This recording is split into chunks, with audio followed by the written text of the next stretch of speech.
19 अप्रैल 2025 दोपहर के 3 बजे का वाकया होता है, जब एक लड़का दुल्हा बनकर घोड़े पर बैठ जाता है। बड़ी ही धूमधाम से वहां पर डीजे और ढोल बाजों से उसका स्वागत किया जाता है। गुर चढ़ी जो होती है उसको करने के बाद जो दूल्हा होता है एक गाड़ी के अंदर बैठ जाता है और वहां से लगभग 2 घंटे के सफर को तय करता है और 2 घंटे बाद लगभग 5 बजे एक चौराहे पर पहुंच जाता है और वहां से अचानक वो लड़का भागने लगता है। जो उसके साथ यार रिश्तेदार बैठे होते हैं वो एकदम अचंभे में आ जाते हैं कि ये लड़का ऐसा क्यों कर रहा है। फिर वो रिश्तेदार उसके बड़े भाई को फ़ोन करते हैं, बड़ा भाई भी वहाँ पर पहुँच जाता है, बारात के लोग भी वहाँ पर पहुँच जाते हैं, लेकिन वो लड़का कहीं भी नहीं मिल पाता।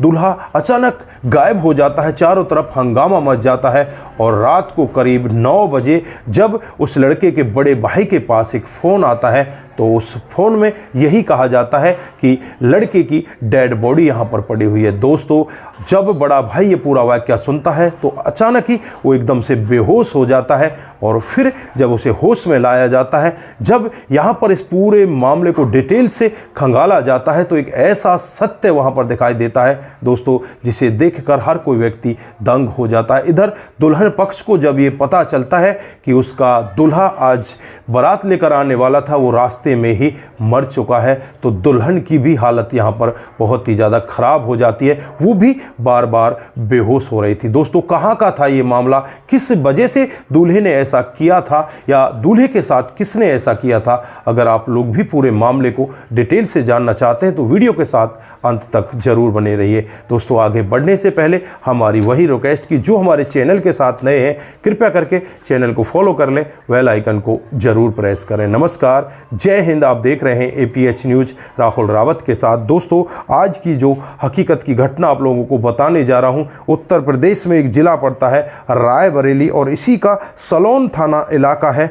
यहां पर रामकिशोर यादव, जिनके 3 बेटे हैं, 2 बेटों की तो शादी पहले ही हो चुकी है और एक तीसरे नंबर का बेटा है जिसका नाम रवि कुमार यादव होता है, जिसकी उम्र 30 साल होती है। आज से 6 महीने पहले उसकी शादी तय कर दी जाती है। मऊ की एक धोसो गांव है, वहां की एक लड़की के साथ इसकी शादी तय कर दी जाती है। दोस्तों, 19 अप्रैल 2025 को इसकी शादी होनी होती है और दोपहर के 3 बजे यहां पर जो रवि कुमार यादव होता है बड़े ही अच्छे से तैयार होता है, यहाँ बनकर घोड़ी पर बैठ जाता है और उसके बाद जो गाँव में गुर चढ़ी होती है उसको बड़े धूमधाम से किया जाता है। उसके बाद यहाँ पर जो रवि कुमार यादव होता है एक गाड़ी के अंदर बैठ जाता है और उसके बाद जो और रिश्तेदार होते हैं वो भी दूसरी गाड़ियों में बैठ जाते हैं।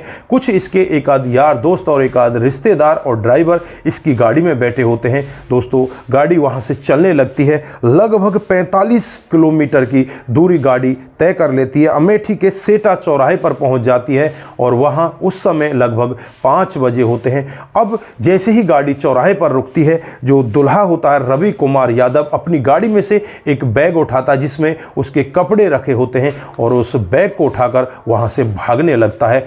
अब यहाँ पर जो उसके साथ रिश्तेदार होते हैं, उसके दोस्त होते हैं, वो भी गाड़ी से उतर जाते हैं, उसका पीछा करने लगते हैं और उसे आवाज़ लगाने लगते हैं कि रवि तुझे हुआ क्या है, तू भाग क्यों रहा है, तेरे साथ में हुआ क्या है। लेकिन वो पीछे मुड़कर भी नहीं देखता और एक पुल पर चढ़ जाता है। ब्रिज पर चढ़ने के बाद वो वहाँ से सवारियों के बीच में गायब हो जाता है। अब यहाँ पर जो रिश्तेदार होते हैं और जो उसके दोस्त होते हैं वो भी बहुत ज़्यादा परेशान हो जाते हैं। जो रवि कुमार यादव का बड़ा भाई होता है सुनील यादव, उसको फ़ोन किया जाता है, उसे बताया जाता है कि इस तरह से दूल्हा गायब हो गया है। अब सुनील यादव उसको बार बार फ़ोन करता है तो सुनील यादव से उसकी लगभग 20 बार बात होती है। कभी तो उसे कहता है कि भैया मैं चौराहे पर ही खड़ा हुआ हूँ, भैया मैं इस तरफ हूँ, भैया मैं घर पहुँच रहा हूँ, आप घर पहुँच जाइए। इस तरह से उसकी बातचीतें होती हैं।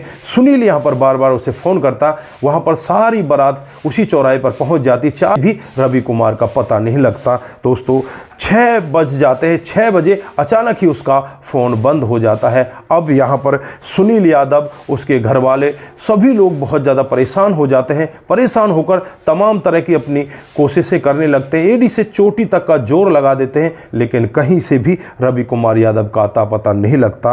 रात को करीब 9:30 बजे सुनील यादव के फ़ोन पर एक फ़ोन आता है और सामने से यही कहा जाता है कि हम अमेठी पुलिस स्टेशन पर बनी रेलवे स्टेशन ट्रैक से बात कर रहे हैं। यहाँ पर एक डेड बॉडी मिली है और डेड बॉडी किसी और की नहीं, आपके भाई रवि कुमार की है। इससे हमने उसे पहचाना है और यहाँ पर आपका नंबर इस फ़ोन में बार बार आ रहा था। दोस्तों यादव ये पूरा वाक़या सुनता है तो एकदम से वो बेहोश हो जाता है, बेहोश होकर ज़मीन पर गिर जाता है। आनन फानन में ही उसे होश में लाया जाता है। फिर गौरीगंज थाना इलाके में ये सभी के सभी लोग पहुँच जाते हैं। वहाँ पर जब डेड बॉडी देखी जाती है तो डेड बॉडी को देखकर हर कोई रोने लगता है, हर कोई दंग हो जाता है। दोस्तों यहाँ पर लेकिन सोचने वाली बात ये थी कि जब यहाँ पर वो लड़का निकला था तो उसने दूल्हे के कपड़े पहन रखे थे, लेकिन जब डेड बॉडी मिली है तो उसने सादा पैंट शर्ट पहन रखे थे। अब यहाँ पर घर वालों को भी यकीन नहीं हो रहा कि इसने ऐसा कैसे किया और फिर यहाँ पर पुलिस वाले भी यही कह रहे थे कि इसने अपने आप को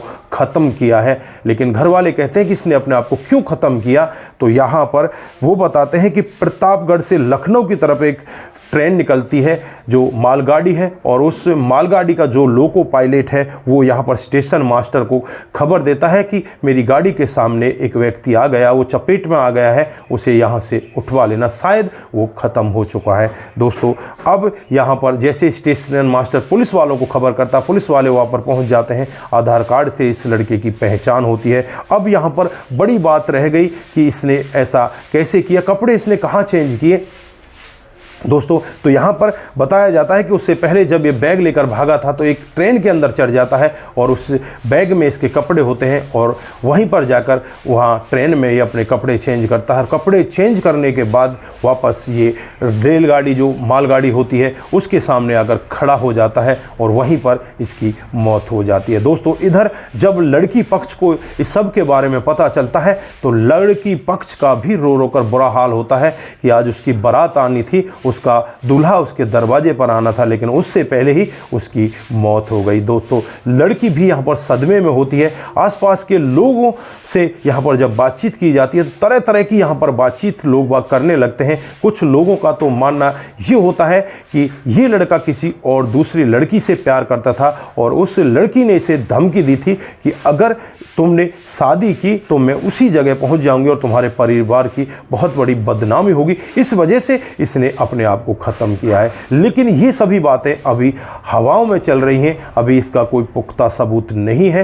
दोस्तों यहाँ पर इसका क्या पुख्ता सबूत है अभी आने वाले समय में ही पता चल पाएगा। पुलिस इसका क्या खुलासा कर पाती है, अभी पुलिस इसकी कॉल डिटेल को निकाल रही है, अभी इसके मोबाइल को खंगाल रही है कि अभी इसमें आगे होने वाला क्या है। दोस्तों ये सब भविष्य के गर्भ में छुपा हुआ है कि आगे इस मामले में क्या खुलासा होता है, लेकिन यहाँ पर बहुत बड़ा कांड हो जाता है। तो दोस्तों ये थी आज की हकीकत की घटना। एक लड़का जो दूल्हा बनकर अपनी दुल्हन को लेने के लिए जाता है लेकिन रास्ते में अपने आप को ख़त्म कर देता है। दोस्तों उसने ऐसा क्यों किया, आपके ज़हन में भी बहुत सारे सवाल उठ रहे होंगे। दोस्तों जैसे ही इस सब के बारे में कुछ हमें आगे पता चलेगा तो जल्द ही हम आपके बीच लेकर हाजिर हो जाएंगे। फिलहाल के लिए बस इतना ही, फिर मिलते हैं किसी नए मोड के साथ। तब तक के लिए आप अपना ख्याल रखें, अपने परिवार का ख्याल रखें और अपने रिश्तों की अहमियत को ज़रूर समझें। नमस्कार, जय हिंद,